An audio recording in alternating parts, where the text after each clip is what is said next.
Lorsque j'ai appris que j'avais une récidive de cancer, j'étais assise dans la salle d'attente pour voir un oncologue. C'était la première fois de ma vie que je me retrouvais dans une situation comme ça. Puis j'étais complètement désemparée.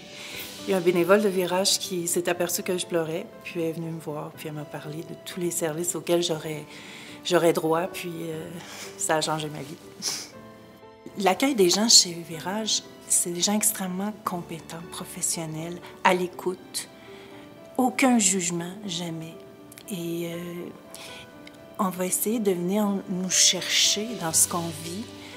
Je sens une expérience du vécu chez ces gens-là. Ils savent comment nous parler. J'ai jamais senti rien de négatif, au contraire. Puis quelque chose que je tiens à mentionner, c'est qu'à un moment donné, lors de ma deuxième récidive, je me sentais trop malade pour assister au groupe parce que je me disais, je parle du groupe de soutien, je me disais que j'étais trop malade et j'allais décourager le groupe parce que j'avais un diagnostic très mauvais, un pronostic très mauvais. Et c'est, je peux nommer son nom, c'est Denise Bourgault qui m'a téléphoné, qui m'a dit « Hey, pourquoi tu viens pas? Ça fait 2-3 semaines qu'on t'a pas vu. Comment ça va? » Ça m'a vraiment touchée parce que j'allais pas bien. J'étais toute seule, puis je voulais pas aller au groupe. Puis elle m'a dit « Ben non, c'est la place pour s'exprimer, peu importe le niveau où tu es rendu. » Donc les gens chez Virage sont extrêmement compétents.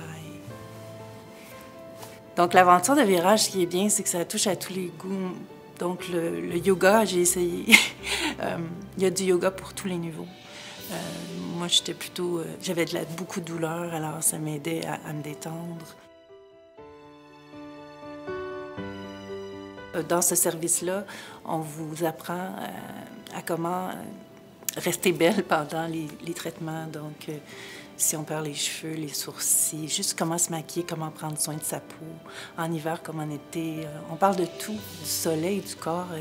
Vraiment, j'ai appris à accepter un petit peu. Je trouve qu'on accepte le cancer par petits pas. Cette activité-là, la première, a été pour moi un premier contact avec accepter la maladie.